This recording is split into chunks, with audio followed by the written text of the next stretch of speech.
Gurubhyo Namah. A very warm welcome to yet another weekend with our Weekend with Wisdom. Today we are very fortunate to have Swami Brahmavidananda ji with us. Thank you, Swamiji, for making time for these sessions.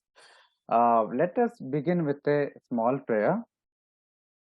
Vakratunda Mahakaya Koti Surya Samaprabha Nirvignam Kurume Deva Sarvakaryeshu Sarvada Sarvamangala-Mangalye Shive Sarvartha-Sadhike Sharanye Trayambake Gauri Narayani Namostute Ishvaro Gururatmeti Murti Bheda Vibhagine Vyomatbhat-Vyapta Dehaya Shri Dakshina Murtaye Namaha Shri Gurubhyo Namaha Hari Om.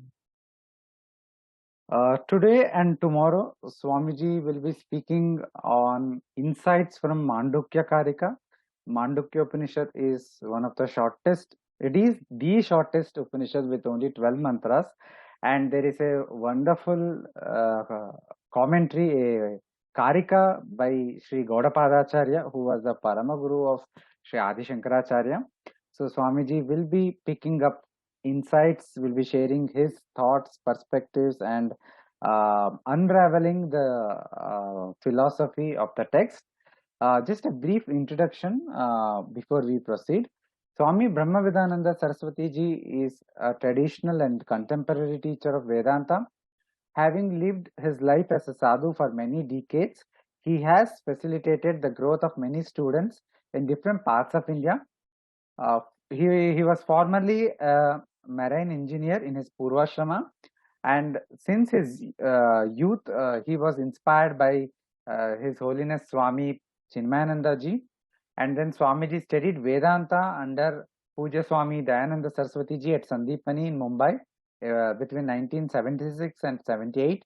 Later, Swamiji also spent 7 years at Rishikesh doing advanced studies of Vedanta under various teachers such as Swami Taranandagiri and Swami Harihara Tirthaji. Since 1985, Swamiji has been based in Mumbai, unfolding the vision of Vedanta in his regular classes. He also conducts programs for private and public sector companies, including some multinationals and Fortune 500 companies. His corporate programs include personal spiritual coaching and workshops on Indian ethos in management, personal empowerment, and other human resource development issues based on a contemporary and a pragmatic understanding of the universal spiritual principles as enunciated in Vedanta. Swamiji effortlessly facilitates his participants to maximize their potential in all areas of their lives. Again, thank you, Swamiji. A very warm welcome to you for this for coming on this program. Please go ahead and start your session. Om Sadashiva Samarambham Shankaracharya Madhyam Asmadacharya Paryantam Vande Guru Paramparam. The Mandukya. There is a story that Hanumanji once asked Rama, if I have to study one Upanishad, what would you recommend? And it seems he said, study the Mandukya. That's all you need. All Upanishads are from. And among them, Mandukya takes a lead. Short Upanishad, only 12 verses. Just 12 verses. In the major Upanishad, is one of the shortest. But it's so profound that, as either said, Shankara's Paramaguru has written 100 verses, Karika, a verse commentary on the Mandukya. And Shankara himself has written the Bhashya. It gives you an idea of the importance of it. Now, since I am talking about insights, I will a little bit go forward and backward in the Upanishad as well as in the Karika. Now, even if you look at a basic definition of what the Atma is, in a basic book, introductory book like the Tattva Bodha, one of it is Avasthatraya-Sakshi.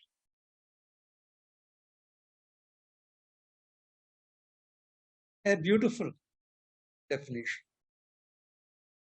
So let us get some understanding of that. Every human being, I could risk saying every living being, but because there are some scientific questionability about it, I would say every human being definitely goes through the three states of waking, dream, and deep sleep.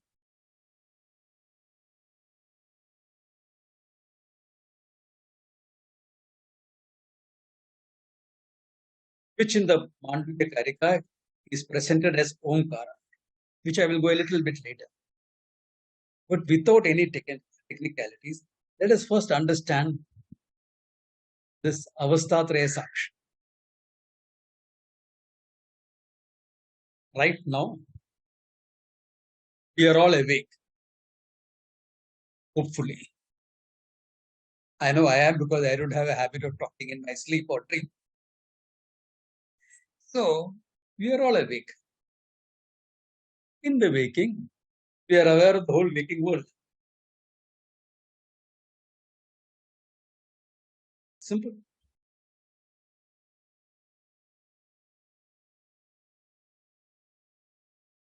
Very simple thing. We are aware of the waking world. In fact, that's what we call as waking. We are aware. Now, what is the waking world? Put it very simply. Something that is more or less objective for all of us.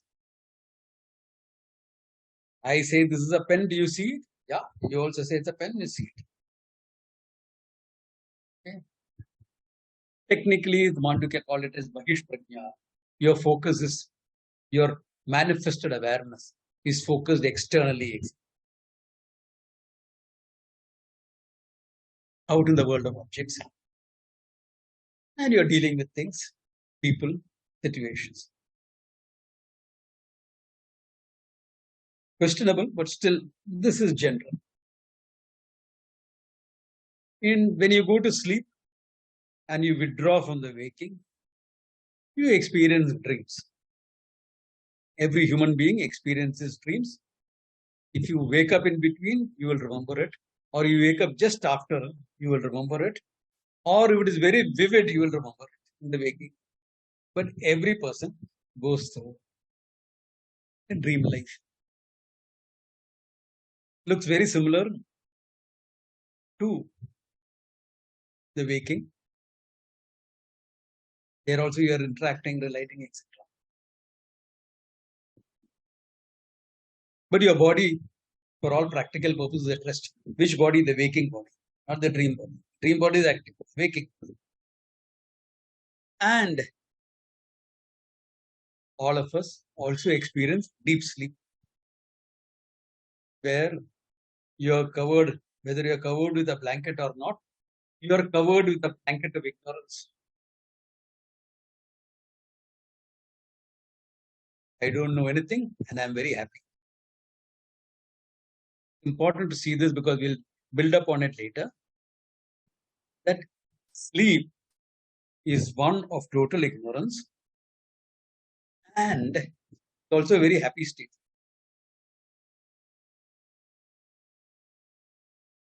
How do you know it's a happy state? Look at the preparations you do to go to sleep. First, you will see that you're relaxed, you're wound down, you put off your tablet and your phone and everything. And you maybe drink some warm milk or something so that you'll get a good night's sleep. Or take some of these herbal teas. Then you will see that the temperature is exactly what you want. The fan is at the right speed. And some people want no light at all. Some people will like some dim light. All these arrangements you will make. Your mosquito repellents or a mosquito net, all that put into order. Why? Their preparation shows you're anticipating something nice. And everyone is reluctant to leave that state. And modern technology makes it easier to try to linger in that state. Why? You have an alarm, you decided to get up at 6 o'clock and put an alarm on your phone. And then what happens? When the alarm rings, you hit the snooze button. All of us do it. Why? Happy state, there is a reluctance to come out of it. Even if you had your full quota of sleep, still there's a reluctance. It shows a happy state. So these three experiences are universal. Every human being has them.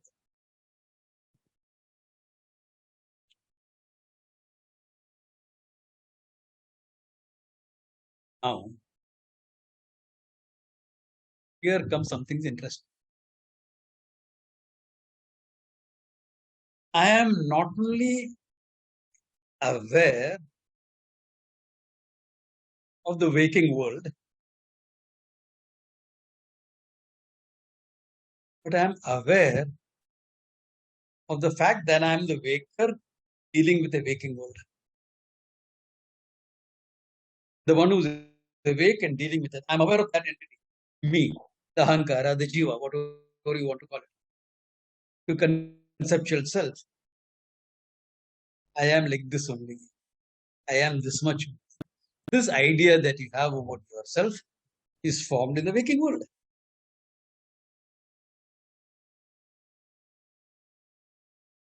Let us call that entity the waker. So not only you are aware of the waking world, you are aware of the guy who's interacting with the waking world, the waker. So the waker and the waking world you are aware of.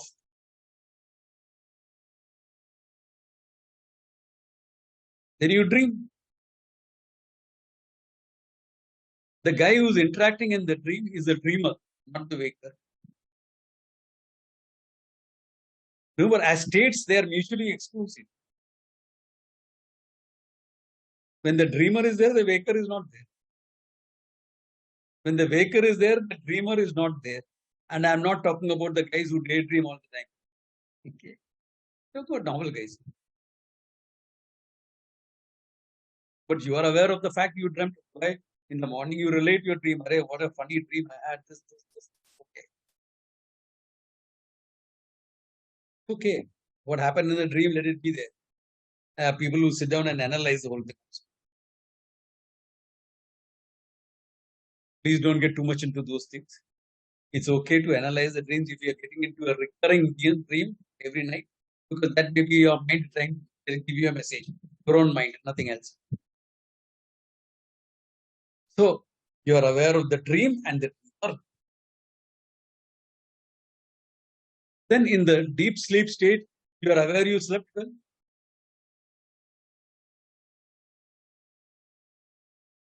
Arey, kya maja hai. What deep sleep I had. I slept like a log. Did not know a thing. Did you know it rained heavily last night? I slept like a log. There was thunder and lightning. Did not know anything. So the sleeper who is completely ignorant of everything. But this much awareness there that I slept. Why? Because in the morning you get up and make a statement, I slept. This is not an inference. You do not get up in the morning and make an inference. Between this time and this time, I did not know anything. Therefore, I must have been asleep. You know why? Because the data itself is deep sleep. The data that you're saying from this time to this time, I did not know anything. That itself is what we call deep sleep.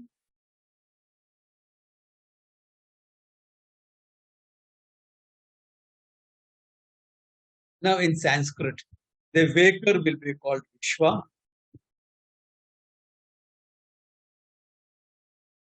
The dreamer is called Taijasa, the shining one. The deep sleeper is called the Prajna, Prayena Ajnaha, almost ignorant, except the fact is aware of ignorance. Now look at this again. These three states are mutually exclusive.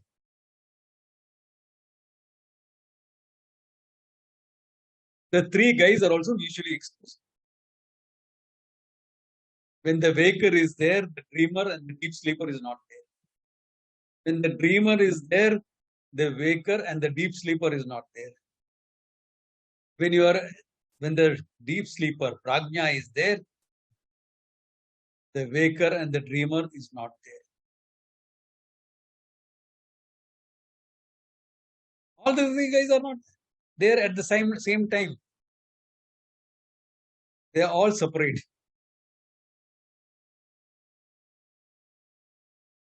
But the funny thing is, you remember all the three. You know all the three. You are aware of all the three. At the waking stage, you say, yeah, I know I slept well. Were you there as a waker to say I slept well? Waker was not there. You are the waker talking. The Vishwa, the waker, is talking. But the Vishwa, the waker, was not there in deep sleep. The Prajna, the deep sleeper, was there. You say I dreamt. But in the dream, the waker was not there. The Taijasa or the dreamer was there.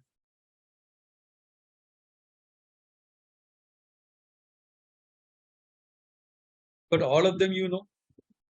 All of them you are aware of. Therefore, this you, the I, gains a name, Avasthatraya-Sakshi, the witnesser of the three states of experiences. Three avasthas, three states of experience. I don't like to put it as three states of consciousness because it has other technical implications. Therefore, I will talk about it as three states of experience.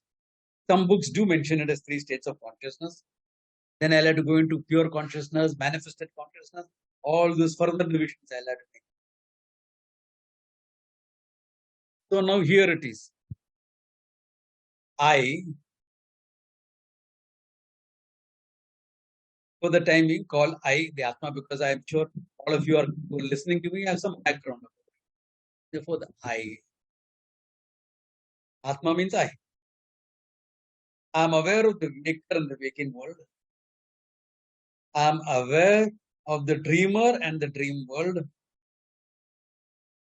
I am aware of the deep sleeper and the ignorance of deep sleep.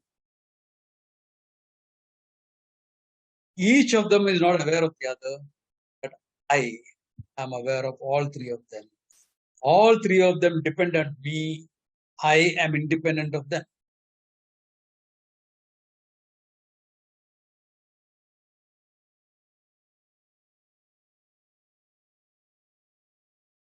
So now I, the Atma, I, whatever that I is, gains a name, Avasthatraya-Sakshi, the witnesser of the three states of experience. Up to this is universal human experience. If you are a thinker, you will recognize this. It doesn't require any great Vedanta to say up to this much.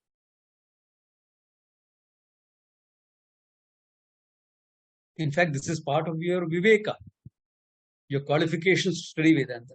Of course, no one comes to a Vedanta teacher and says, oh, teach me who is the Sakshi of the Avasthatraya. Nowadays, nobody comes with that knowledge. I didn't.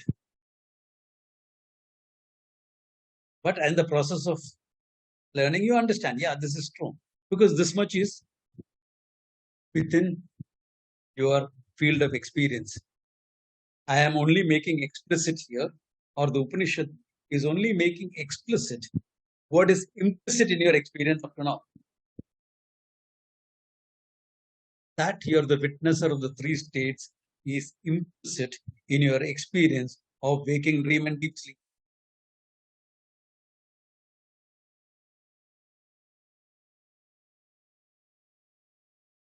Because something like this, clarified further.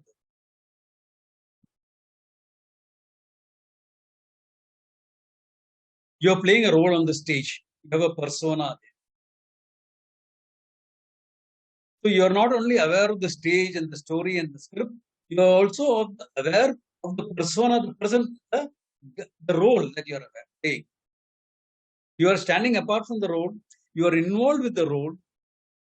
You are a method actor. You are identified with the role, but still you know you are independent of the role, and the role is dependent on you.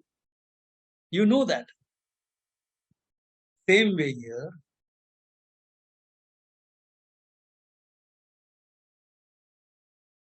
All of you are listening to me.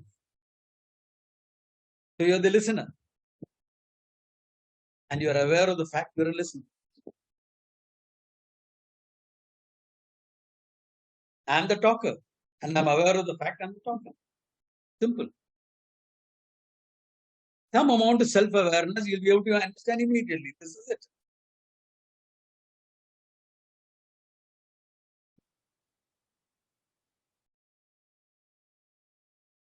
The question is, here is clear. What is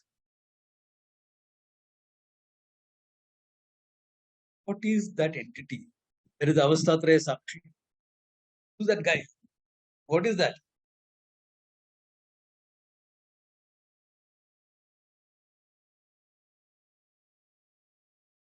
We'll see that. So in the Mandukya, they also make another comparison. I mean, for the sake of Upasana, etc., he takes the syllable Om. Om iti ekaksharam Brahma. I'll say that. Om is a word given for Brahma. Given for Ishvara, Brahman, both. Why did he pick up Om? Oh, it is A plus U plus Ma. Okay. A, U, Ma is Om. Some people chant it Aum. Please don't. It is one alphabet, Eka Akshara.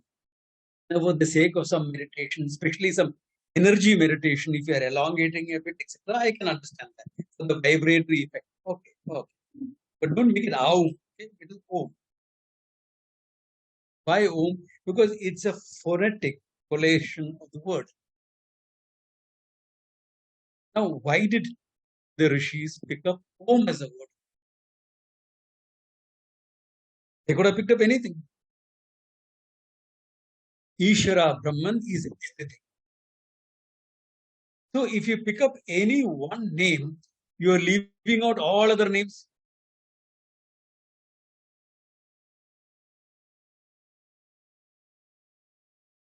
Supposing you say Indra, then all other words which are not Indra are left out. It's too vast even to contemplate, to talk about.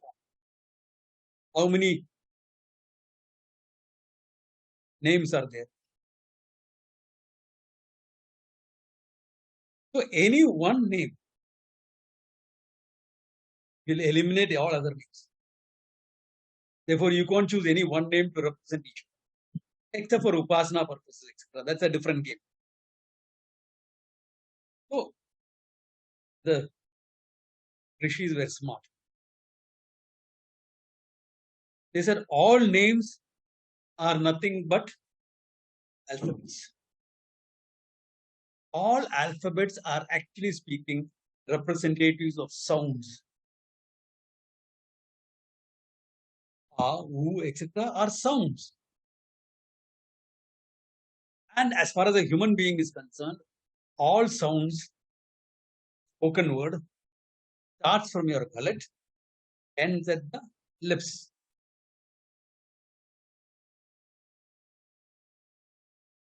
So they decided to make a sound symbol.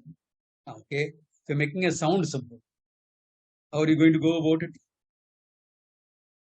Open your mouth and say a word. Just open your mouth and make a sound.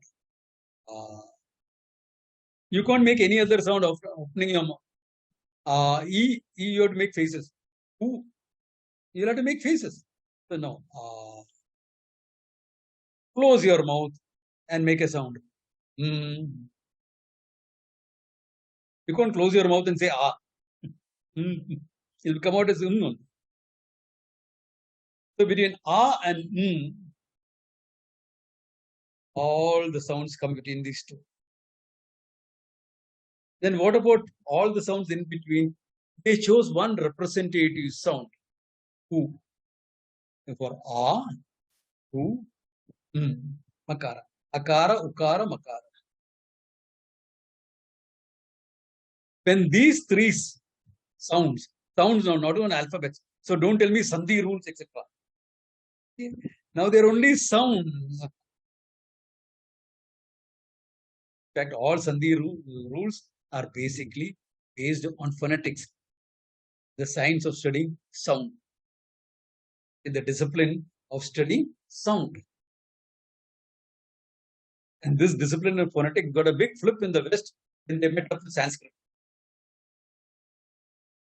So when a, u, and coalesce together phonetically, when they join together phonetically, you will get the sound om. A and u together will make it o, o. Say the things fast. Om, om, om, om, om, om, om, om, om. It become om. So a phonetic coincidence of a, u, and ma, or you can say sandhi rules if you want to. You're a committed grammarian. Okay. But understand, grammar is also a study of sounds. It will coalesce together to form om. Therefore, om represents all sounds. All sounds are the basis of all words. All words deal with objects. Therefore, everything in the universe is represented by Omkara. That is Ishvara. Omkara is a very good name. In fact, the only name for Ishvara. Really speaking, this is the most universal name for Ishvara, Om. Because it covers the whole thing. Everything is covered. Ishvara is everything. Yeah? And the word covers everything. So it should be total. It is not a. So really speaking, it could have been a very, very universal symbol, not necessarily a Hindu symbol as they made it. And something more, Omkara is a pratika, not a pratima. Pratika is only a sound symbol. Pratima has got a form that you can see. You cannot represent Om as a form, though we do now, Om. There's a little bit of ignorance in that. When you go to ashrams also, you'll find Om written all over. Except our place, we don't write it. We don't write it. Why? Because it represents all forms, not one given form. Not one given form. Therefore, it's not a pratima. Pratima is a form. Like you can have a Rama, Krishna, Shiva, Ishvara, whatever form you, Devi. Like how you have in the temples, etc., where you invoke Ishvara as a particular Devata. Then you can have it. Then. But Om, pure sound symbol, representing everything. So for Upasana purposes, they did a little bit of a loading. Since A is the first sound, they said waking, because you started being awake. Your interactions, your thinking, everything starts with waking. Therefore, A stands for waking. Makara, the resolution, the resolving point of all sound, stands for deep sleep. And Ukara, which is in between, stands for the dream which is in between. Good, fine. But what about the Avasthatraya-Sakshi? What about that entity? That Sakshi, and how do you represent him? So the Upanishad says, Sa Chaturtam Manyante. It is held as the fourth. Ekatma Pratyasaram Shantam Shivam Advaitam. Savigneya. The Atma Savigneya. This is what the Upanishad says. It is presented as the fourth. Therefore, you gave a name Turiyam. And the tragedy is that people have put Turiyam as another state. It is not another state. It is the one that is independent of the three states. Turiya is not a state. Important to understand that. A Turiyam cannot be a state.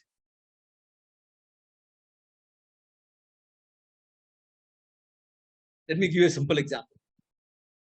As Nitin Sridhar was saying, I came from Rishikesh to teach in Bombay. Those days, I could afford only train travel. And from Rishikesh, we had this Dehradun Express, which is a super slow express. It takes some 40 hours from Dehradun to Bombay.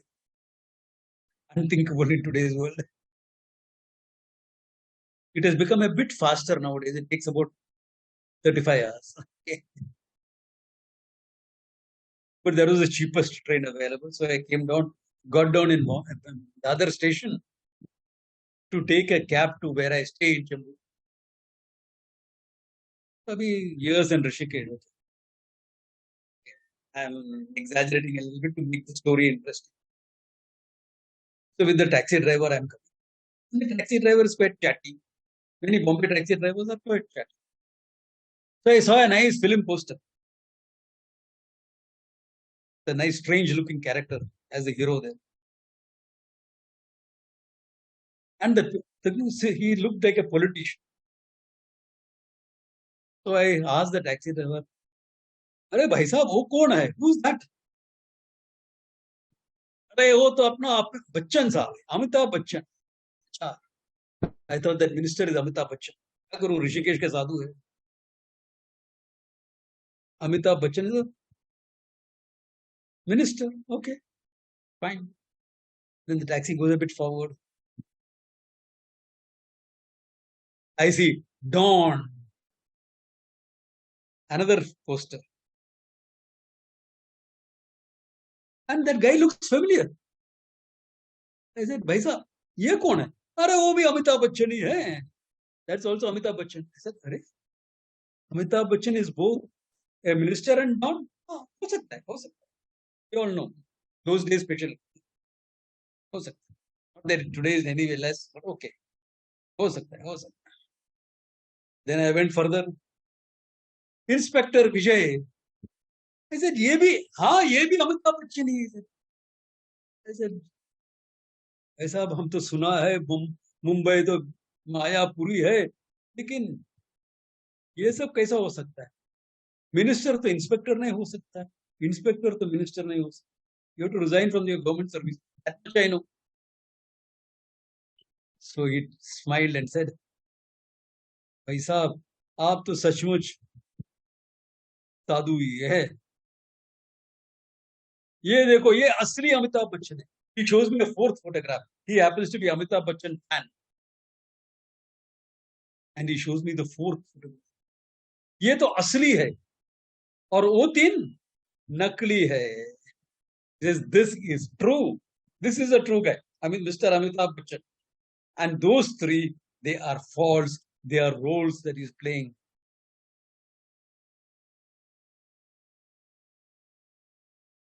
Now tell me, are the four photographs of the same validity?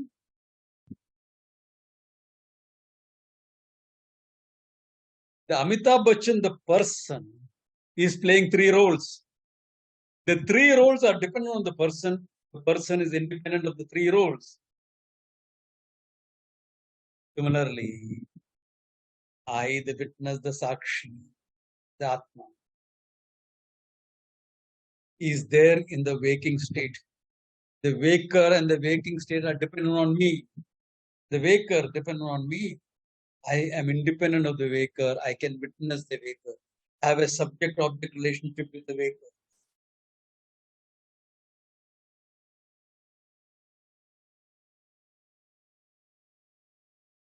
And I'm dreaming. When the dreamer is the Atma, I am. I am witnessing the dreamer and the dream world. The dreamer is dependent on me. I am independent of the dreamer. Then I go to deep sleep. The deep sleeper is enjoying the deep sleep. And I am witnessing the deep sleeper. I am not asleep.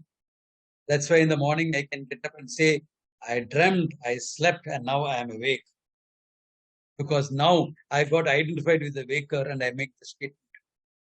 But really speaking, I am independent of the waker, dreamer, and deep sleep, and in and through all of them. Therefore, to understand me as pure consciousness, I am presented as the fourth, Turiyam. Turiya means fourth. The fourth cannot be a state. If the fourth becomes a state, I'll have to present Atma as Panchamaha, the fifth one. And the Upanishad doesn't say it is the fourth. It says Chaturtham Manyante. It is held, thought of, talked about as the fourth.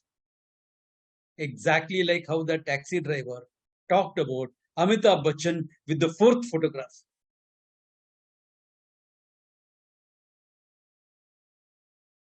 And said, this is the real guy, other three are roles. Same way. Waking dream and deep sleep. The waker, dreamer, deep sleeper are only conceptual. I am the real.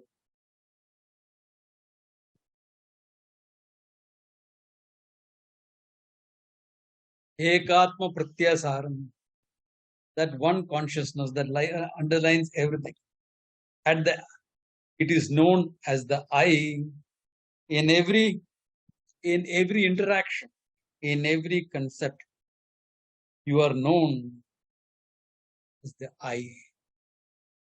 What is the truth of that I? What is the truth of the I?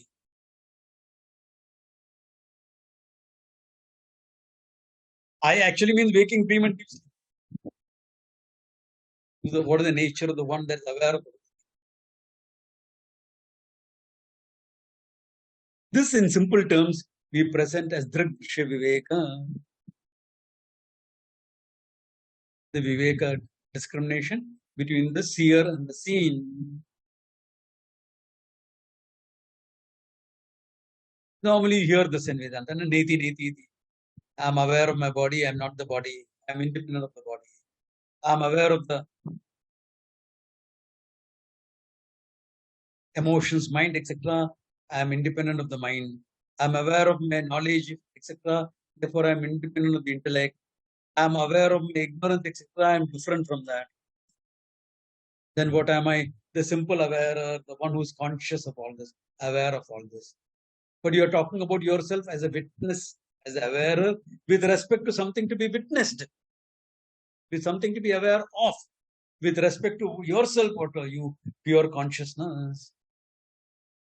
You are that pure consciousness.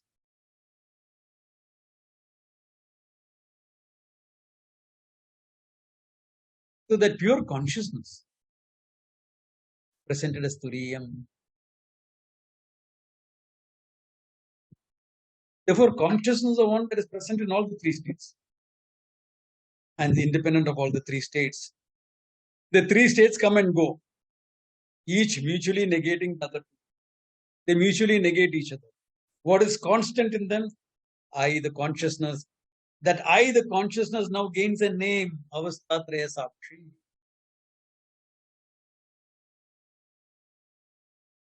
Shantam Shivam Advaita Vitas.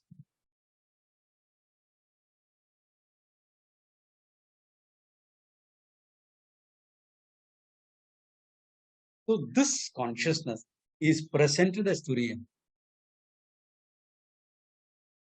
Now, because certain amount of meditations, etc., are there in the study of Vedanta, people mistake it as a state of experience. Turiya.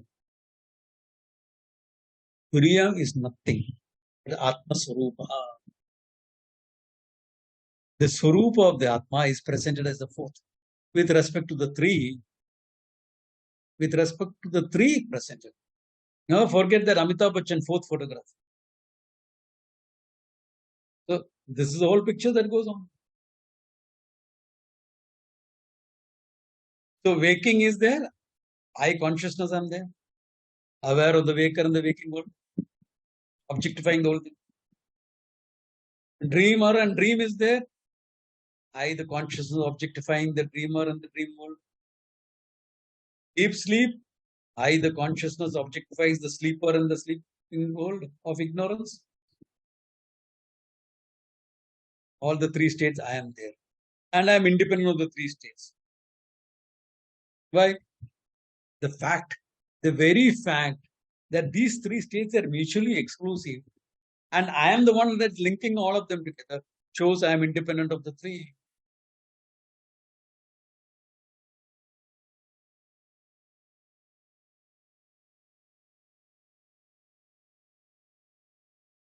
Therefore, you are this consciousness, Shantam Shivam Advaita. Shantaha. Why?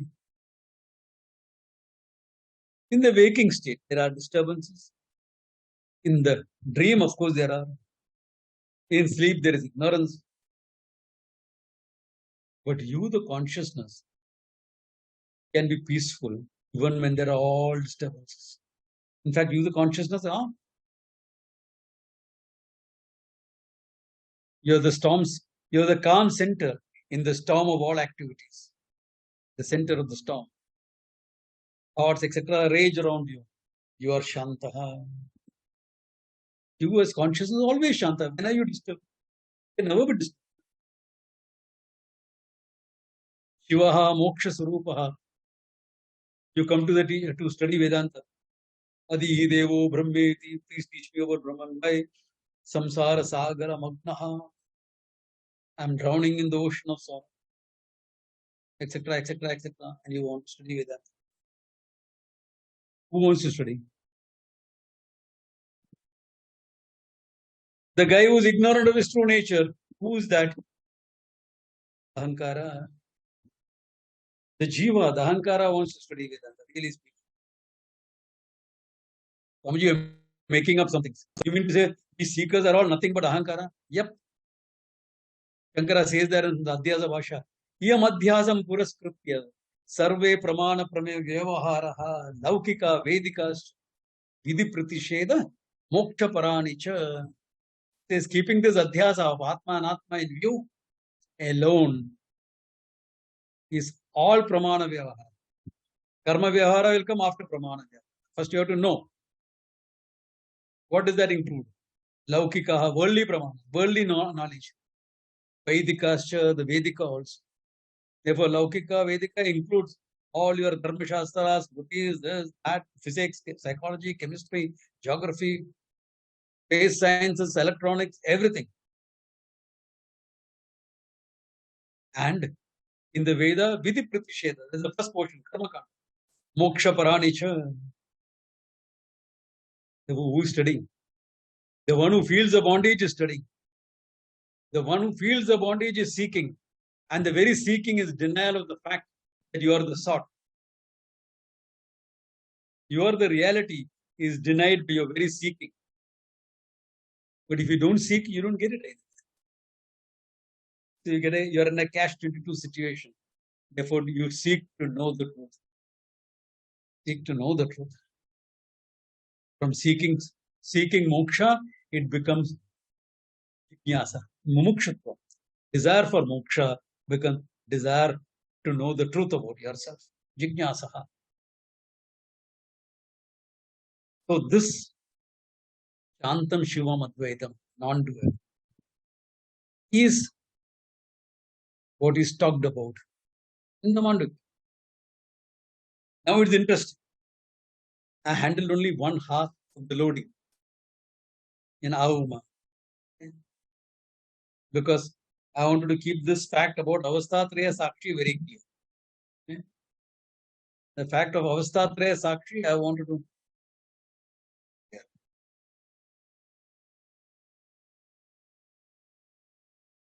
Here, yeah, the Avasthatraya-Sakshi is. Now there's another thing. Yeah. That is, you look at it from totality. When you say waker and the waking,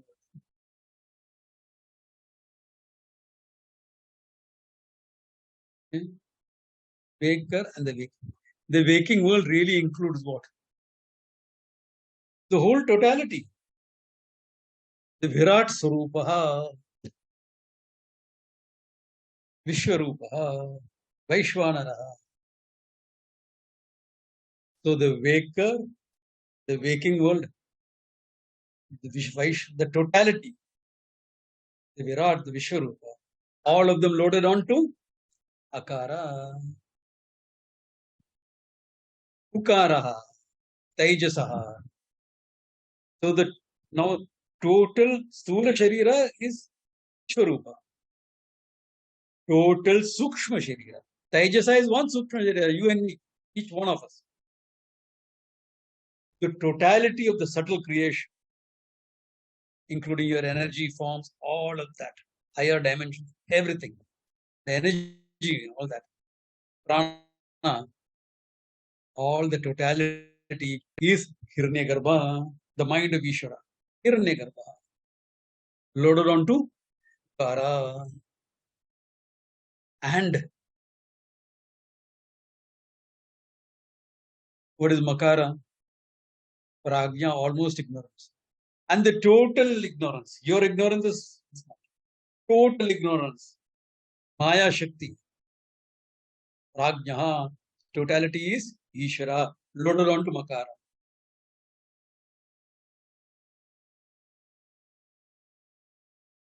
So, Turiya will be what? At the individual level, I, the Atma. Totality, the same consciousness gains a name, Brahman.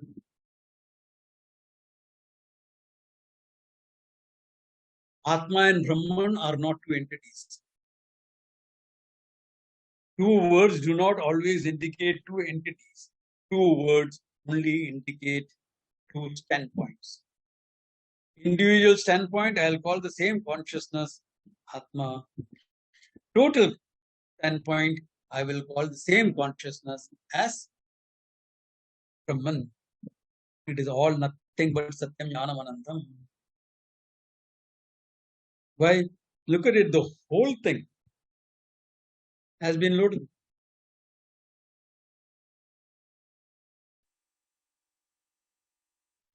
For I am conscious of the whole thing. I am the consciousness that pervades everything. I am the consciousness that is aware of the whole thing. I am the consciousness that's independent of the whole thing. Look at it.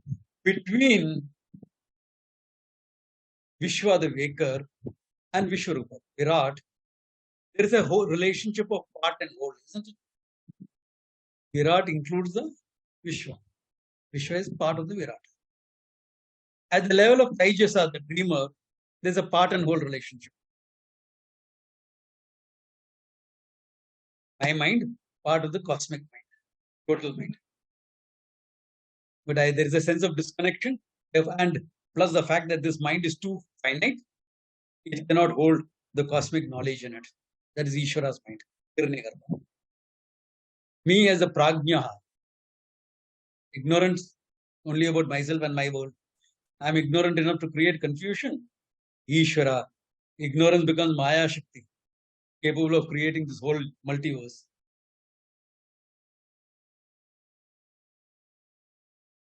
Don't misunderstand. Because I said Ishvara's Upadhi is total ignorance. Maya Shakti should be more ignorant. Or Hiranyagarbha, look at it, these problems can come up. See, my emotions, individual's mind, the good, the bad, the ugly can be there. I can have little hatred, little jealousy, little love, little compassion, little anger. Human Ishvara's totality. Therefore, Hiranyagarbha should be what? All jealousy, all anger, all hate. Not true. There is a qualitative difference between individual and total. Important to understand these things so that Mandukya will not confuse. Small things, practical things was important. Between individual and total, there is always a connection. What is that connection? What is the qualitative connection? Is easy to understand. What is the qualitative difference that is there? What is the qualitative difference that is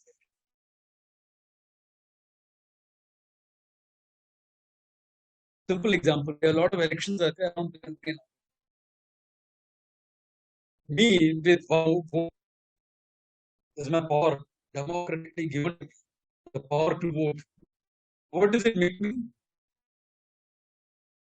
It makes me ruled. I am a citizen of this. I am ruled. I am ruled by it. My one vote makes me the ruled. Anyone who corners the majority, what happens? Not on all the votes. Majority is considered as good as all the votes. Therefore, anyone who corners the majority becomes not more ruled. Anyone who corners the majority becomes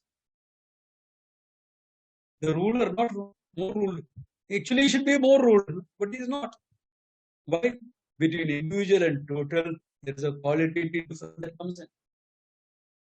There's always a qualitative difference between the individual and the total.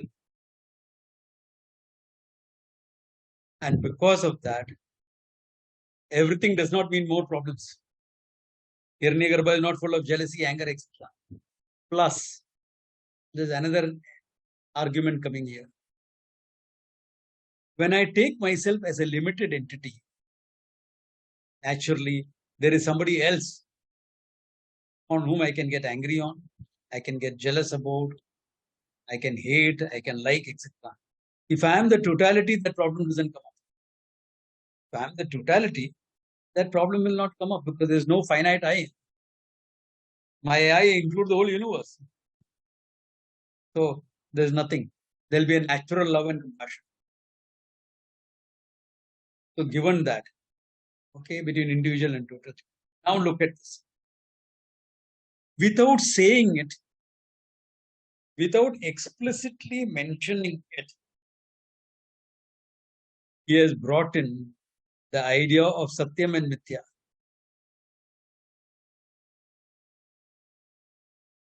You know, he has not explicitly mentioned. You will never find a word there saying what is Satyam, what is Mithya, etc. You will not find. But the idea has been brought in without specific mention. How? Because one is dependent, the other is independent. Very often in modern Vedanta, we are used to translating Mithya as illusion, delusion, etc. Any dependent entity is called Mithya. Mithya is a dependent entity. Like the kurta that I'm wearing a kurta. But the kurta is Mithya. Kurta is not an illusion, okay? I'm not sitting here bare body. I'm sure all of you can see me with kurta on. I'm not sitting bare body.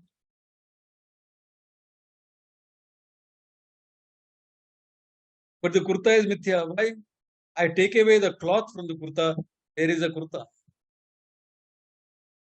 There's nothing like kurta.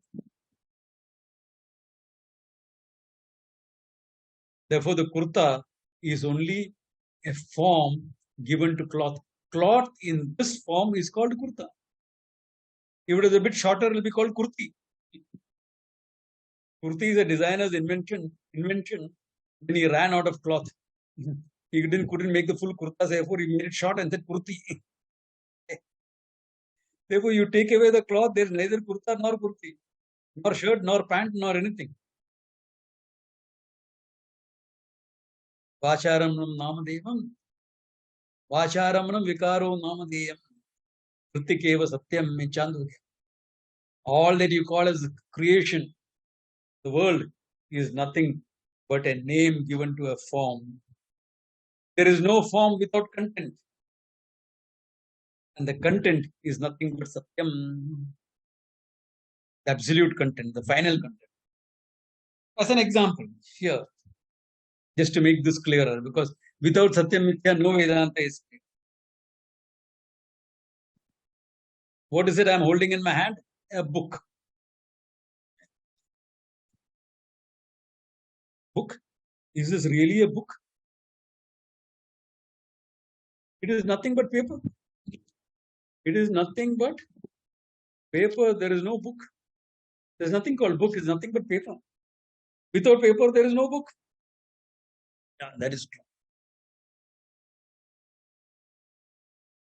Therefore, now look at it. The object that you had in your mind called book has now reduced to paper. Book has become only a form. Paper in this form would be called a book. In another form will be called a newspaper. Also paper. Why newspaper? Oh, because it talks about what's happening in the country. Their version of the bottle. That means what?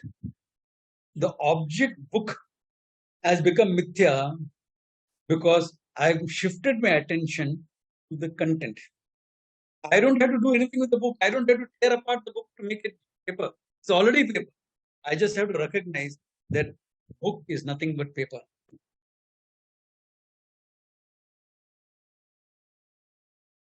If you have still some doubts on it, meet me one-on-one.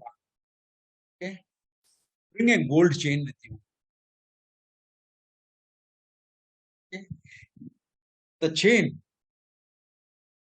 is the object, right? Take the object with you. Leave the gold with me. Once you do that, we call this experiential learning. You'll never forget it in your life. I got 30,000 rupees. I mean, I'm a Swami. What will I do with a chain, etc.? Even my Rudraksha I wear on a string. Ekamukhi Rudraksha I wear on a string. I don't wear golden. I don't wear a golden chain, nothing. Gold, I can sell it and use it to build up my retreat center. So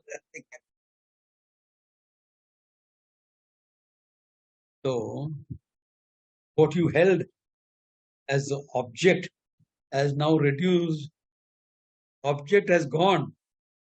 It's only a form. Content is paper. So is paper the truth? Paper is made up of wood pulp. Paper has gone. What is there is wood pulp.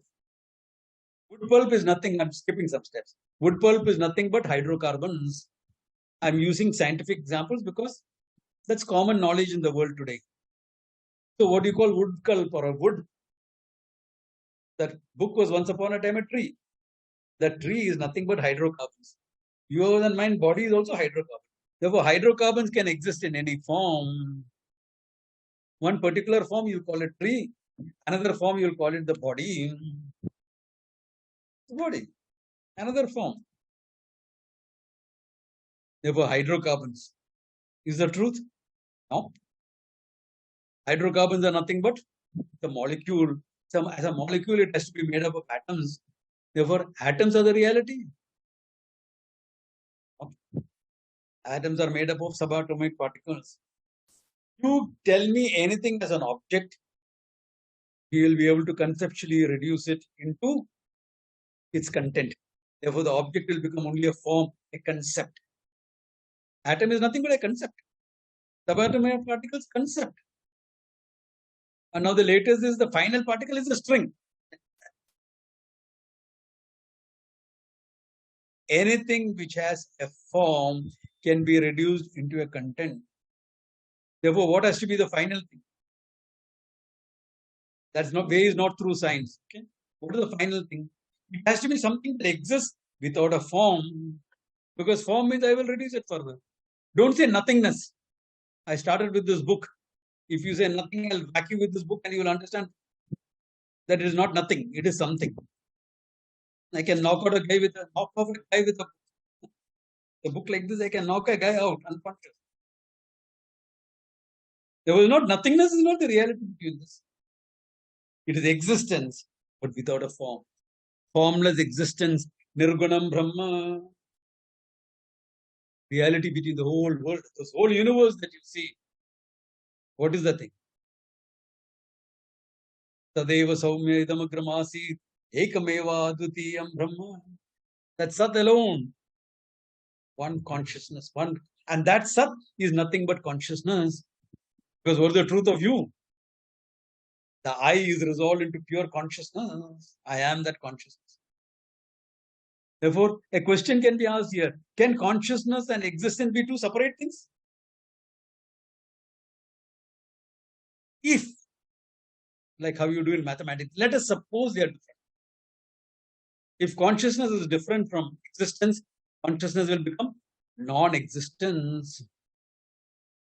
You can't say, let it be. Let it be non-existence. Why? Because you exist. Do you doubt your existence? Do you doubt your existence? The whole thing started with I am.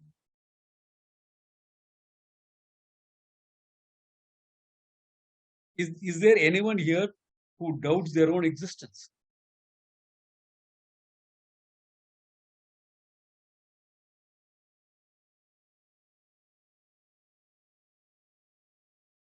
And not only that, how do you know you exist?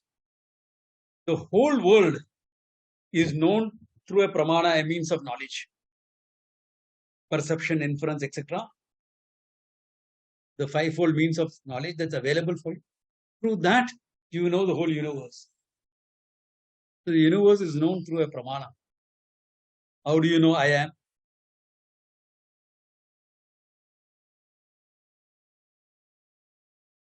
I am is Swata Siddham, not Pramana Siddham. I am is not established by a Pramana. I am is independent of a Pramana. That is why people will translate it as self-effulgent, etc. Jyotisham Jyotihi, light of all lights. What does it mean?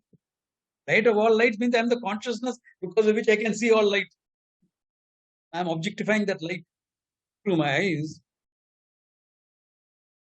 This consciousness is self-existent, self-effulgent, meaning known by yourself. You know, if I am not as independently known entity, I cannot be there to use a pramana to know something else. Because first I'll have to establish myself through a pramana. Who's going to establish that guy? Little technical argument will go on ad infinitum. Therefore, I am. Ahamasmi sada bhami. Advaita Makaranta. Ahamasmi sada bhami. I am there. I am. And I am always known as I am. So this I, that consciousness cannot be other than existence. That's where I took off from. It cannot be other than existence. Therefore, this existence and consciousness happen to be one and the same entity. From the standpoint of an object, we'll call it existence. From the standpoint of myself, I'll call it consciousness. There's one Satchit, Anantam, limitlessness, otherwise called as Ananda. Why Ananda? Because when this limitlessness is manifest in your mind, you experience joy.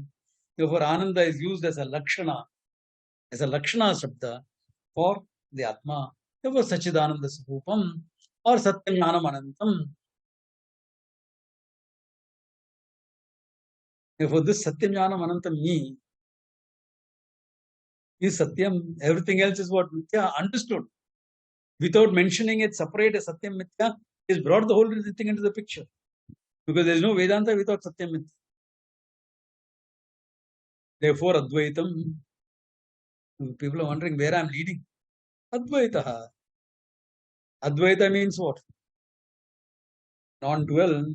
Non-dual means what? I mean, I can give you technical definitions. That cannot become two. Okay. I know you're a single guy, a singleton. Nobody wants to marry you.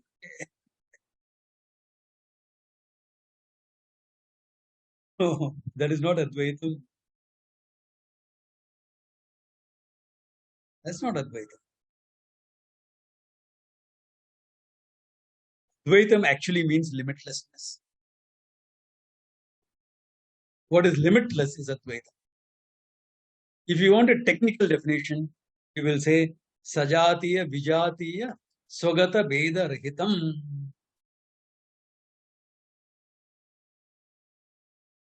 Sajatiya Veda Rahitam. Sajati. Meaning difference between the same class of beings. Jati is not caste. Jati is a class of beings, okay? A class of things. That you can have a jati of mangoes and a jati of oranges. Similarly, you can have a jati of men and a jati of women. Jati is not caste. Jati meant a group. Jati translation as caste was a mischief of the British. That's why they said there are 18 castes in India. 18 castes. Vishwakarma, carpenter. Carpenter was not a caste.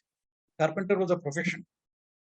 Mochis, shoemakers. There's a brand called Mochi, very expensive brand. Okay, Mochis. Mochi is not a caste. It is a profession. It's a guild. And the British had guild in UK.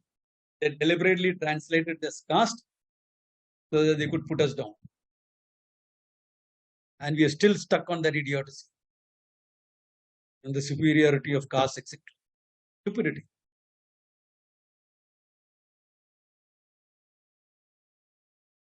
Anyway, that apart. That's a sidelight.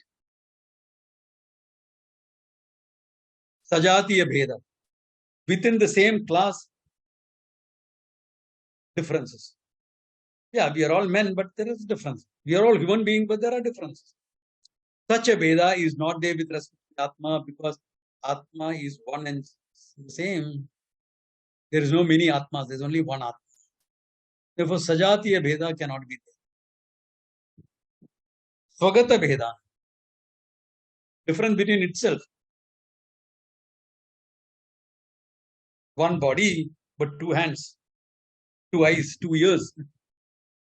No Bheda like that. It is one homogeneous whole. Swagata Bheda. All right, difference between Atma, Brahman and something else. No, Vijatiya Bheda Rahitam. There is nothing else other than this. Therefore, if you look at the definition, you will find, even though it's been technically put in that way, what it means is what? Limitlessness. Because there is nothing other than the Atma. There is nothing. There are not many Atmas. And it is one homogeneous whole. There are no parts in it. That's the definition that can be applicable to only to something Anantam. Because Satyam Jnanam Anantam Brahma Aham Asmi iti. Therefore, this Avasthatraya-Sakshi, here is where Vedanta really comes in. To arrive at Avasthatraya-Sakshi, you don't need Vedanta. A good Viveki can do it. But this Avasthatraya-Sakshi is the one behind the Vishwa and the Virat, the Taijasa and the Hiranyagarbha, the Prajna and Ishvara. There's only one consciousness. This understanding is what Mandukya gives. Ekatma pratyasaram shantam shivam adyantam chaturtam manyanti. It's held as the fourth.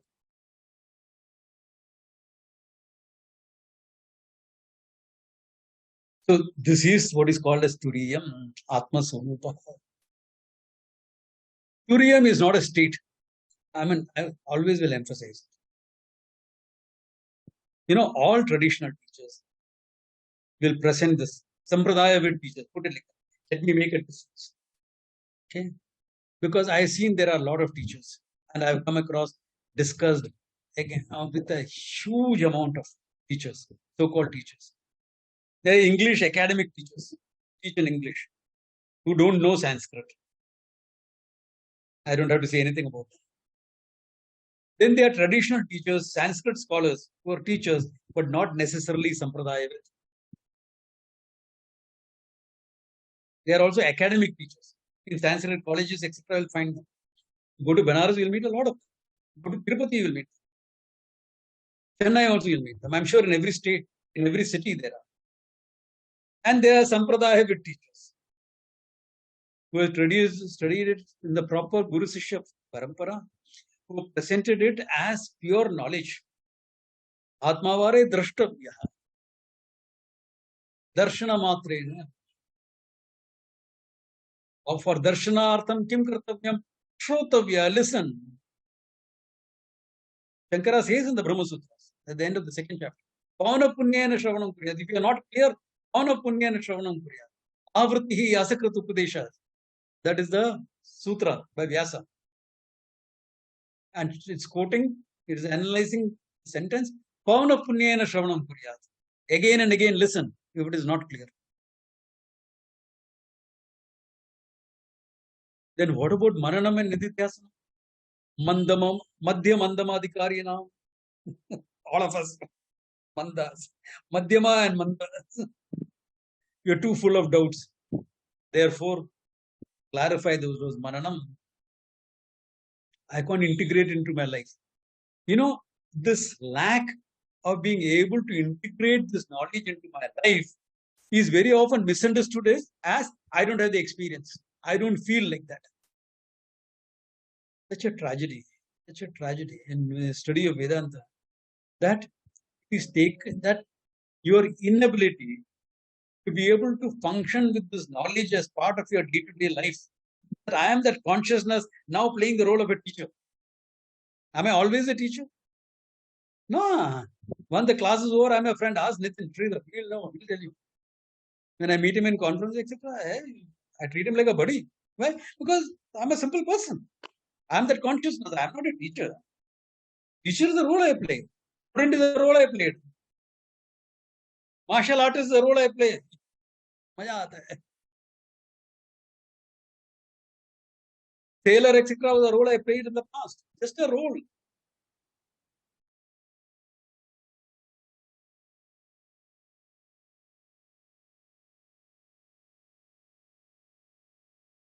You mean to say, you are going from Bombay to Elephanta Caves by a boat, and suddenly the boat declares as a problem. Am I going to sit behind and say, I am a sannyasi? Sampradaya with teacher, traditional and contemporary at the same time. I'm not going to have a look at the engine. Well, the 30 live people on board, their lives are at risk. I have a knowledge and skill. Let me see what's wrong. Can I give a helping hand? Of course I will do. Okay? Role hai, Baba. Sannyasi is one role. That tinkering with that engine is another role. Big deal. What's a big deal about it? You mean to say my status as a jnani is going to go off because I got my hands dirty with that engine and what is working again?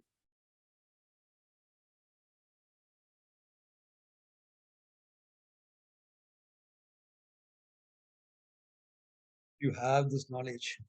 If the knowledge is an integral part of you, nothing matters. But people can't do that. Because they can't do that, instead of looking how to integrate the knowledge with themselves, they'll say, I want an experience of Turiya. Because they've been exposed to non-sampradaya with teachers. Sorry, but I have to say that.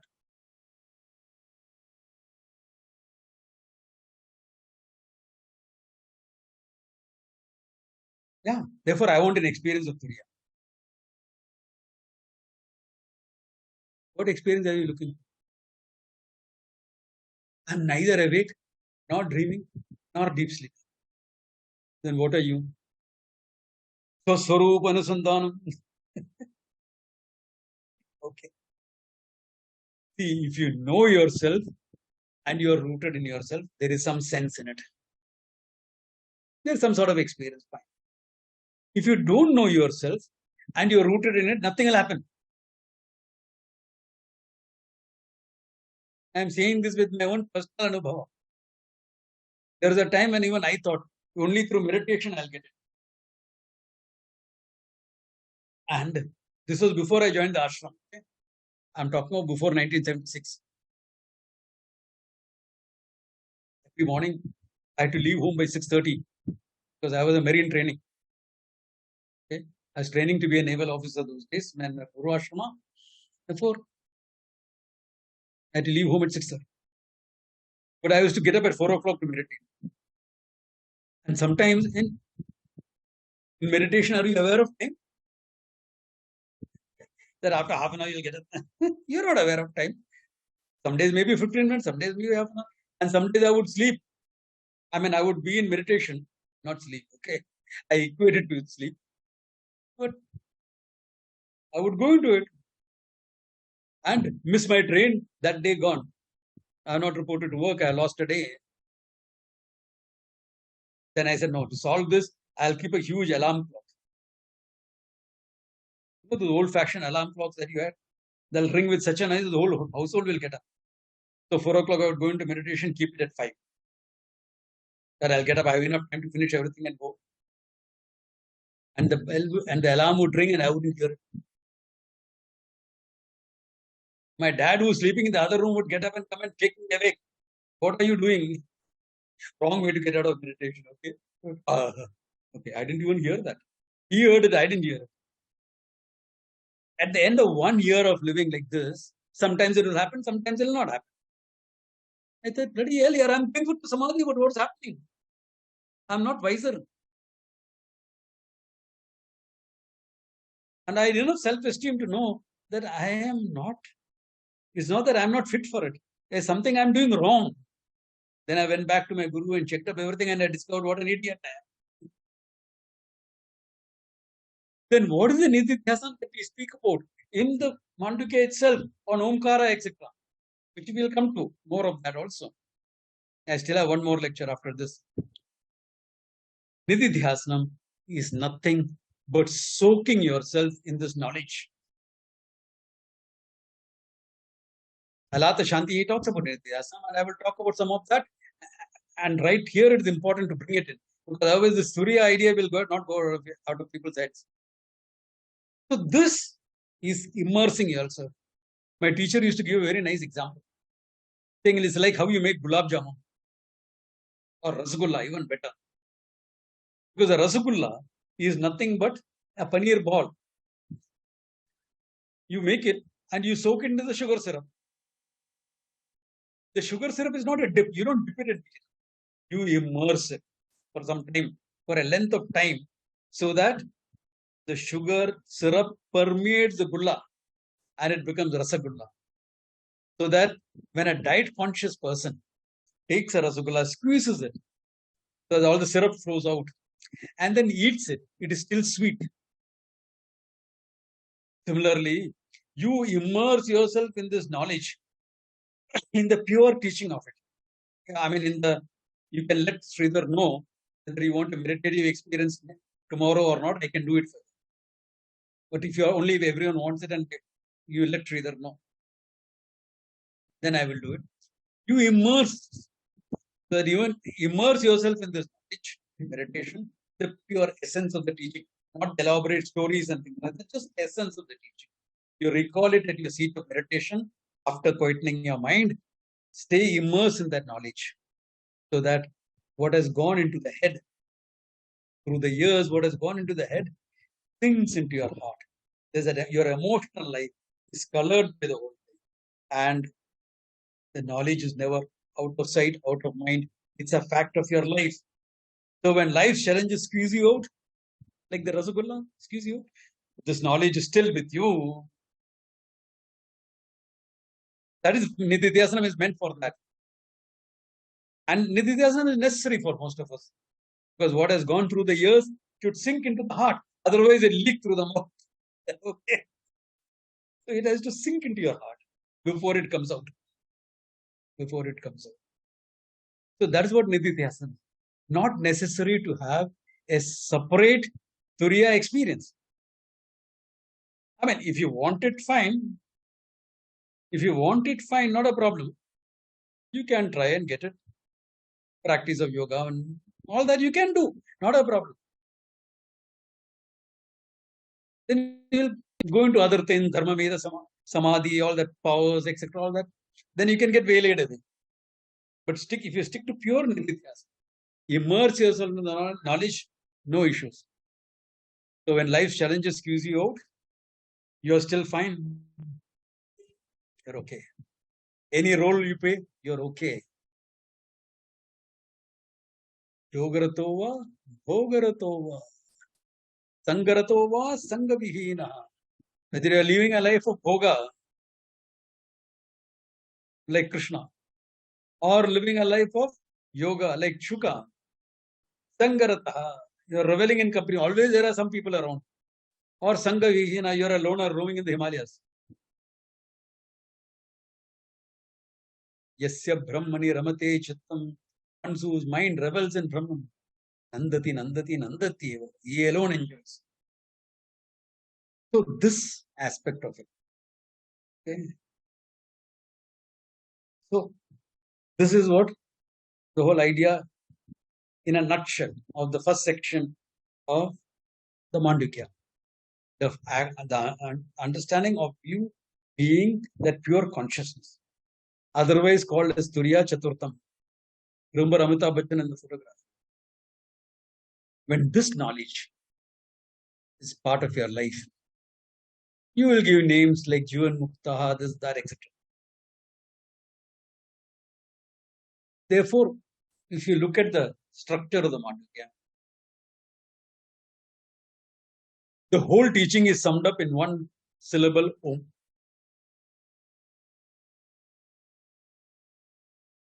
Om is not just meant for chanting. Okay? The whole, how like a Mahavakya is the summary of the whole teaching. The summary of the whole teaching. Here, the whole teaching is summed up in one syllable, Om.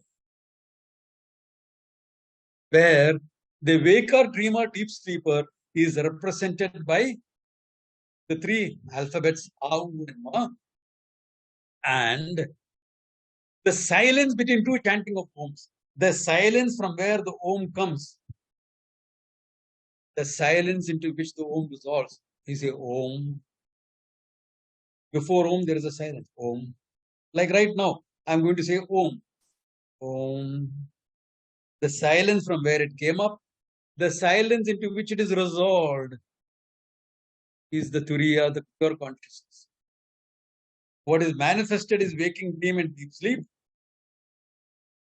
Virat, the Hiranyagarbha, and Ishvara, that's manifested. What is not manifested, what is the resolving point, is Omkara, the pure consciousness. Therefore, the silent, otherwise in some literatures called as Amatra Om, Om without a matra, Om without an alphabet. That silence represents the consciousness. Therefore, Saguna Brahman, now I'm using another term, Saguna Brahman represented by Omkara, the silence represents Nirgunam Brahman. Therefore, one word Om. The whole teaching is summed up in that one. So, Swamiji, what do you teach? Om. It takes a lot of understanding. It takes a lot of explanation to come to that understanding. But this is what it is. Omkara.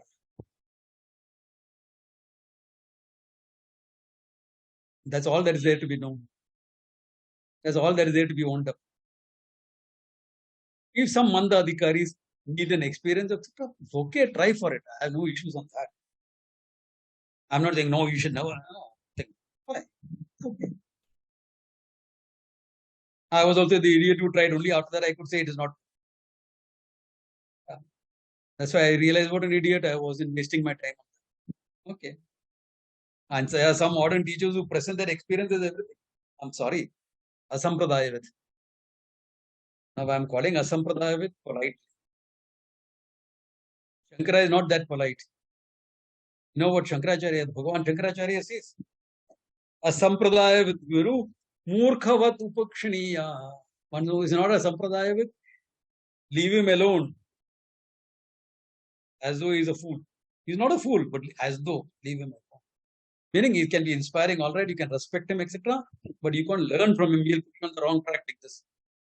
I know a lot of teachers who do that. Some of them very, very popular figures. That's okay. Of course, Sanmati De Bhagavan. Bhagavan give them all proper understanding of things. Okay. Now, I've spoken a lot, about an hour and a half.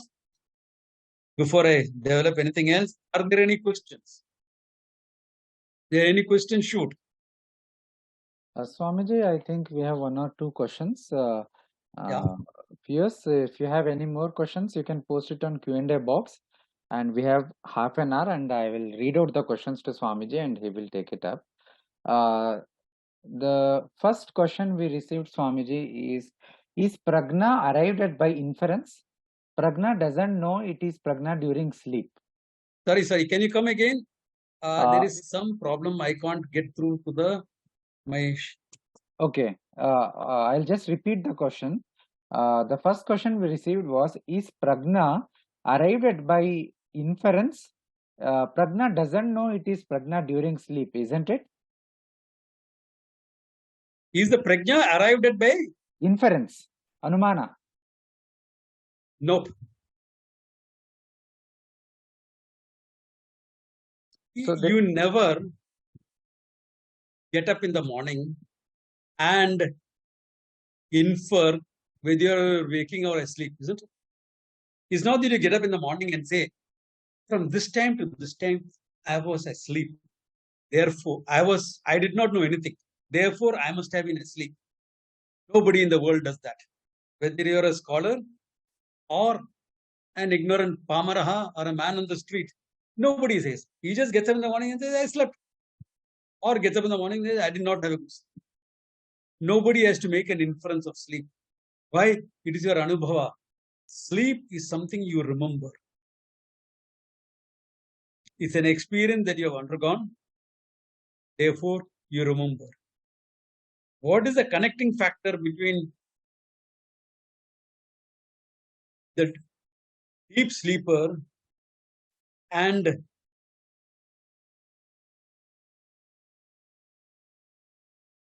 what you call as a waker? What is the connection between the two? Connection is simple. Because look at it. This question comes up because the sleeper and the waker are mutually exclusive. If I'm asleep, I don't know what's happening in the waking. I can be sleepy and awake, but I cannot be sleeping and awake. Because there's a total disconnect. They're mutually exclusive. The question comes up, how do I know that? Because you, the Sakshi is linking it. Both are happening in the Sakshi. Both are happening in you, the consciousness. Therefore, this waker is your anubhava. Your deep sleeper also is your anubhava. You remember it. But who remembers? Is this because the Sakshi is the connecting factor and the waker is imposed on the Sakshi, the waker identifies with the Sakshi and says, I slept well. This is the process of it happening. But it's a subconscious process. It's a natural process. Sahaja tadatmyam, if you want a technical word. And therefore, you say, I slept. You say, I slept. You don't infer. Nobody gets up and says, I must have been asleep because from this time to this time, I did not know anything. I have so many mosquito bites in spite of putting the mosquito repeller, etc. Therefore, I must have been asleep for the mosquitoes to bite. Nobody makes inferences like this. Okay. Pure anubhava. Now, please, I'm not dismissing the questioner, okay? I'm making light of the question. I'm just putting it in a jovial manner because people have been listening for a long time. That's why. Thank you, Swamiji. Another question is, I'm not sure about this, but I'll just read it out. While sleeping, whether in dream or deep sleep, we are totally unaware of the physical world and the body. And yet, after a certain age, one is able to sleep on a bed without rails and still not roll off the sides. I'm not sure how this is connected. Yeah. Okay. See, even when you're in deep sleep, your prana is functioning. Your prana is functioning because it's meant to keep you alive. Okay. The prana is, when it's identified with the body, it takes care of the survival of the body. You're talking about not rolling off the bed. You know, as part of my martial training, my commando training, Purashram, I can still do that. You have to sleep on the branch of a tree without tying yourself up with a rope or a belt or something. Without tying yourself, you have to sleep on the tree. So look at how the prana functions. We used to call it alert sleeping. Even today, there can be thunder and lightning and I'll sleep through it. But if I hear one unfamiliar sound, when I'm deep sleep, I don't hear a sound. But the sound has a quality of penetrating into your prana because your prana is functioning. Unfamiliar sound, I'll wake up. Then I'll say, that's all. Go back to sleep. Because that is the prana function. And you can train your prana and your mind to sleep. It's very alert. Like on a tree branch or on a rope, things like that. You know, we are done all these. It's all functional of this thing. It has nothing to do with anything else. It's just your survival. Prana takes care of your survival. That's what it is done. And sometimes we enhance it because of the needs of a profession. We enhance it. Like when I was working on the ship always has a mild vibration of engines. And they're fine. You go to sleep, everything. But if the vibration changes, I would jump up from my bed and go down to the engine room. Is there any problem there? They not yet sounded the alarm, but this is pre-alarm state. Why? The prana survival. Because if the engine has a problem, you sink. Survival is under question. Therefore, you train your mind accordingly. Everyone doesn't do it, but if you can always do that. It's easy. Easy? Little difficult. Okay, little effort. Easy, but some effort is necessary. If anyone wants it, I can teach them that, but it takes time and effort. So, the next question, Swamiji, is what would be the best elaboration in English for the word consciousness as used in Vedanta? Okay, now look at it. All these words that we use, jnanam, chaitanyam, all these are used in the sense of a lakshana. They are not direct meaning. Okay? What is the direct meaning of jnanam? Can be the jnata, the knower. Can be jnanam, the object of knowledge, the jnayam. It can be the knowledge itself, so jnanam can mean all these things. But what way do we use it in Vedanta? In the lakshana sense, in the implied sense of jnapti matram, Taittiriya Bhasha. Similar to the word awareness or consciousness. We will speak about it, social awareness or social consciousness. You're aware of what's happening in the society, the poor, the etc. Social. We'll talk about it as political awareness. A lot of nonsense going on in the country. Political awareness. Lot of nonsense going on in the whole world. Political awareness. Pure political awareness. So the awareness is also used, or consciousness, also used in this term. But how are we using the word consciousness or awareness? Simple example. Right now. What am I holding in my hand? Naturally, you will say pen. Do you know the pen? Of course, I know the pen. I know it's a pen. Are you aware of the fact you know the pen? Yeah. Now look at it. You know the pen is a function of your mind. Through your eyes, the Pramata knows the pen. When I am asking the question, do you know the fact?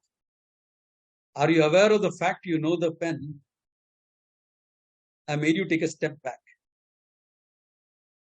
And now you're talking from the standpoint of the Sakshi. Saying, I'm aware of that. Isn't it? I'm aware of what I know. I'm aware of what I don't know. Do you know what is there in my pocket? No. Are you aware of the fact you don't know? Yes. So the word awareness or consciousness is used in the implied sense. not in the direct sense. Exactly like how we use jnanam in Sanskrit. Jnapti matram. The consciousness by which you know all that you know and all that you don't know. That is the true nature of yourself. The word consciousness. So there is no direct word, because the Atma becomes an object of a word, it will become finite. So you have to use Lakshana only all the time. But just because Lakshana doesn't mean you don't know. Why? Because yourself, I know I am. There is no doubt about I am. The doubt is only about what I am, who I am. Only there is a doubt. Because the Atma, natu Atma ekantena avishaya asmat pratyaya vishayatva. Again, Adhyasa Bhashaya by Shankara. That's a beautiful text. It says, no, asmat pratyaya. I know as the content of the I live. I. So the content of that I, what is that I? Implied meaning of the word, consciousness, awareness, jnanam, all that. Same word. It can be known. Just because implication doesn't mean you don't know. In fact, you know a lot of things by implication. Two people are listening to my lecture and they look at each other and say, Dadi bahut baat kar raha hai. The beard is talking. You know, it's not the beard that is talking, the bearded guy that is talking. If implication works immediately.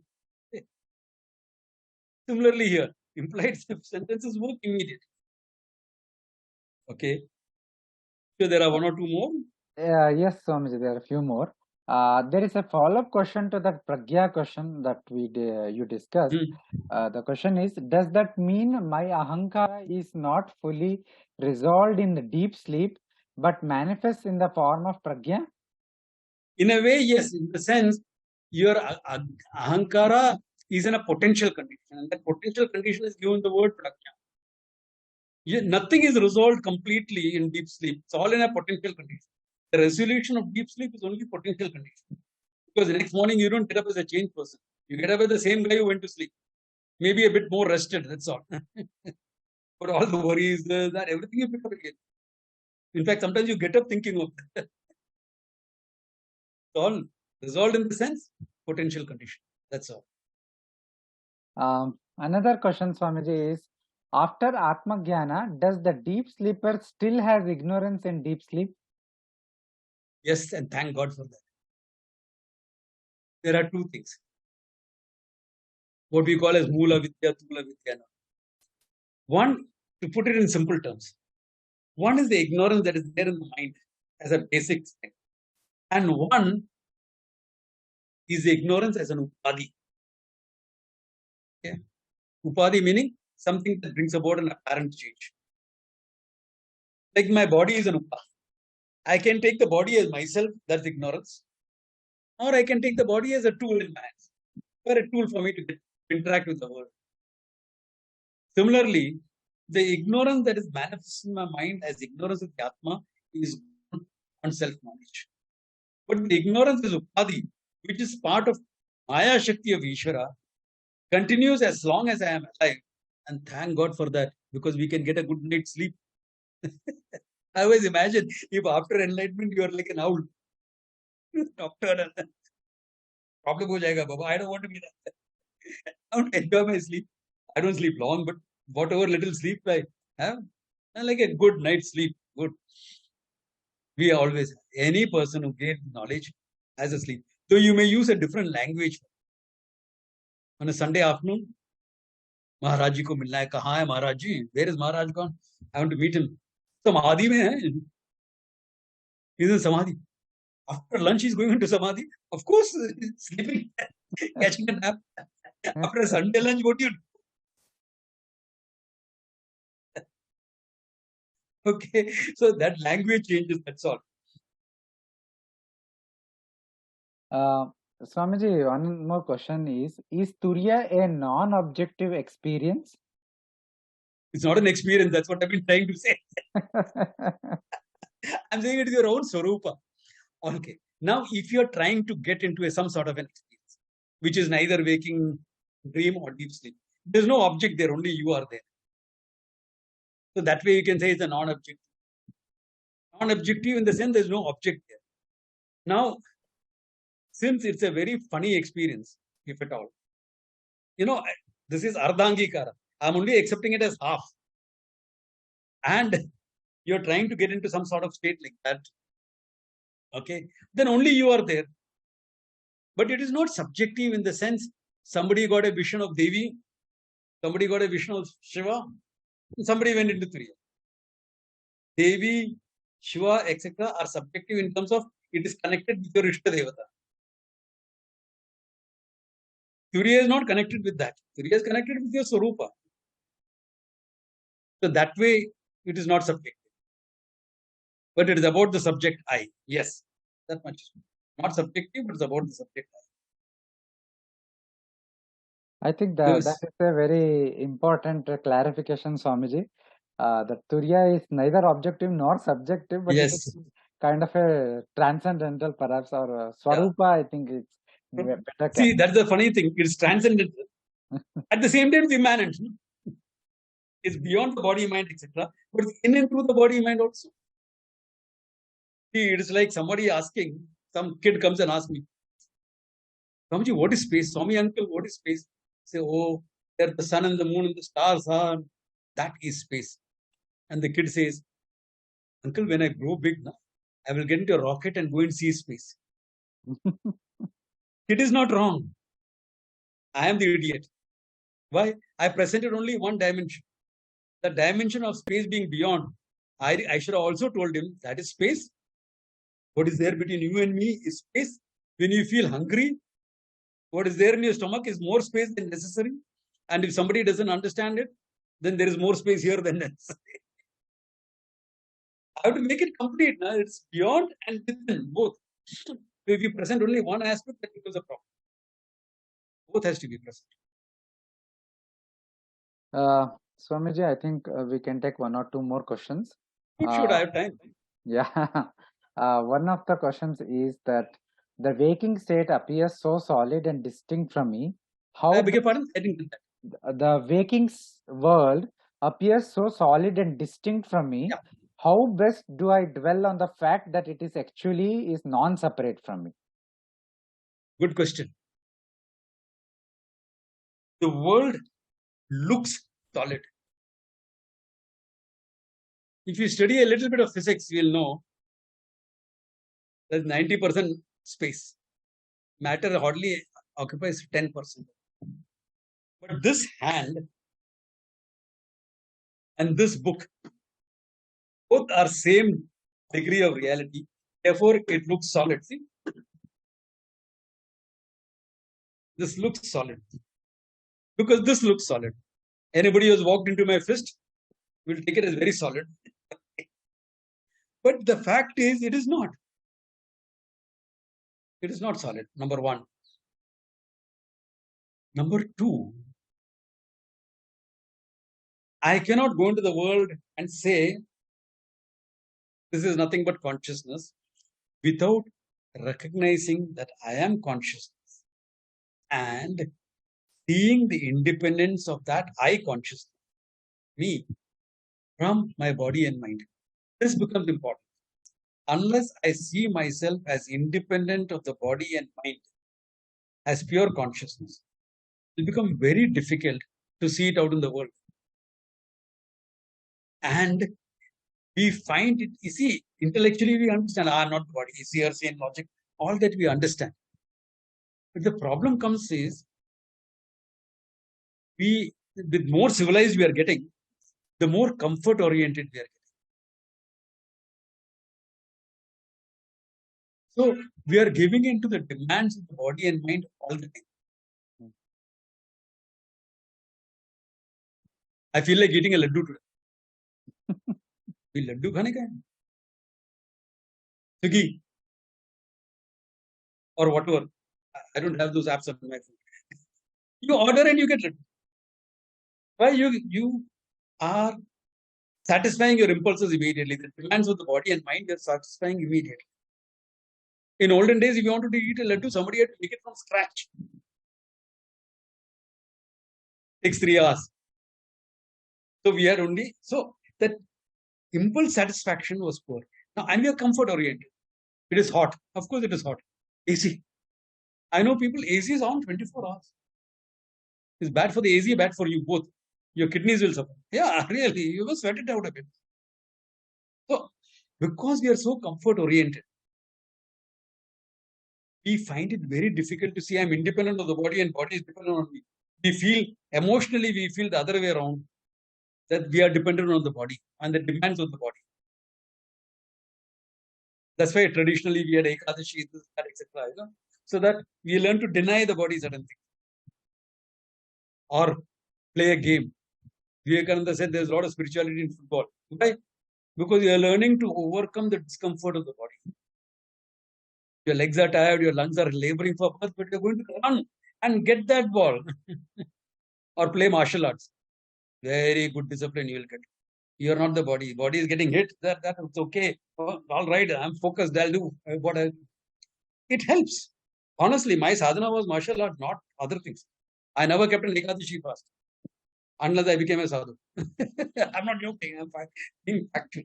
So, because of all this, it's very difficult to see I'm independent of the body and mind. Once I see that and recognize I'm pure consciousness, then the next step is that Sarvatma Bhava is equal about everything, which is easy after that. Before that, it's difficult. Don't even try it. Get rooted in yourself first. Then you can talk about Sarvatma Bhava, see the world. See the world as Mithya first. That is not real as it seems. It's only name and form. Understand the name and form part. Once you understand the name and form, maybe tomorrow I'll clarify that a bit more in part of my talk. And then the Vaititya Prakaranas, etc. will a little bit from there I will bring in and clarify more of that. Swamiji, another question is, if I am not aware of what is in your pocket, then how can I be considered Brahman, that is all-knowing? Now you are equating your mind with Brahman. Mind is not Brahman. Your mind is not you either. But you see, think if I don't know what's there in your pocket, I cannot be Brahman. Your mind doesn't know what is in my Brahman. That's in my pocket.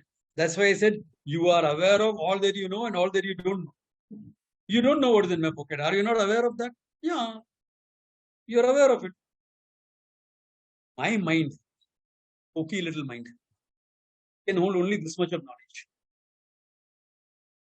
Hiranyagarbha, or Ishvara's mind, is all-knowing. That holds all knowledge. So the consciousness behind Hiranyagarbha knows everything, illumines everything. Hiranyagarbha knows everything. The consciousness illumines that. My mind, pokey little mind, has small knowledge and I consciousness illumine that. One consciousness behind both. That is the recognition. One consciousness behind both. Between mind and mind, there is difference. What you know, I don't know. What I know, you don't know. That doesn't make us any less. That only makes us different minds, yes, but one consciousness. Swamiji, one last question. Is Ahankara only ego? Can you just explain more about what Ahankara is? In the broadest sense, to look at Ahankara would be, see, if you're looking at it just by the word meaning, Aham karoti iti Ahankara. The knower, doer is called Ahankara. Okay? The one that goes about doing things. But if you expand it a little bit more, I would say, because Ahankara is presented as an Adhyasa, that's why I'm saying this. It is the idea that you have about yourself.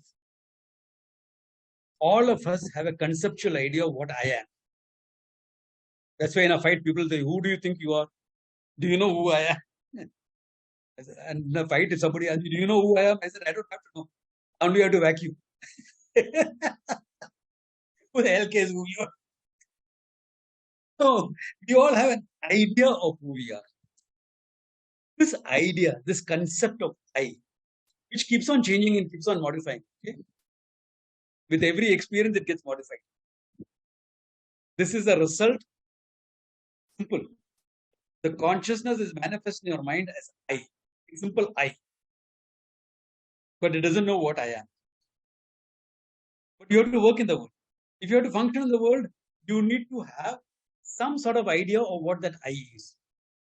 So depending on how in childhood, on how people treated you, on how you got aware of the body, you associated yourself with everything. And you made judgments on the basis of your association. First with your mind. So many things I don't know. Then with the body. Oh, I can't do so many things. Then I'm male, female. but I am lovable. My mama loves me so much. Then how you are brought up, the messages received in childhood, whether they were negative ones like you're an idiot, useless, good for nothing, etc., which most Indian parenting do, or ladla hai, pampered idiot. Either way, or brought up well structured, good structure, etc., thinking into it. Then how your friends teach you, how this experience in school, experiences in college, how your girlfriends teach you, how the girls in your class treat it, how your relationship, romantic relations, how it went.